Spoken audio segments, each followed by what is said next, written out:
বৃষ্টি নামছে টুপটাপ। আমি মাদ্রাসার তিনতলার জানালা দিয়ে তাকিয়ে আছি। হঠাৎ দেখি একটা ছোট্ট স্কুলের ছেলে, পিঠে ব্যাগ, হাতে নেই কোনো ছাতা। বৃষ্টির ফোঁটা গড়িয়ে পড়ছে তার গায়ে, তবুও সে থামেনি, এগিয়ে যাচ্ছে ধীরে ধীরে। একটা রিকশা চলে গেল পাশ কাটিয়ে।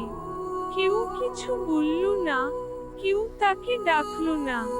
কিন্তু ঠিক তখন একজন নামহীন হৃদয়বান মানুষ ছেলেটার কাছে এল, তার হাতে ধরল, বৃষ্টির মধ্যে তাকে পথ দেখিয়ে এগিয়ে নিল। এই ছোট্ট মুহূর্তটা একটা বড় শিক্ষা দিয়ে গেল। এই দুনিয়াতে এখনো মানুষ আছে যারা নিঃস্বার্থ ভালোবাসতে জানে। Dash dash dash. শেষে বলা যায়, শিমুলা ডায়েরি তে থাকুন, কারণ প্রতিটা ভিডিও এক একটা জীবনঘনিষ্ঠ গল্প, যা হৃদয় ছুঁয়ে যাবে ইনশাআল্লাহ। বৃষ্টি।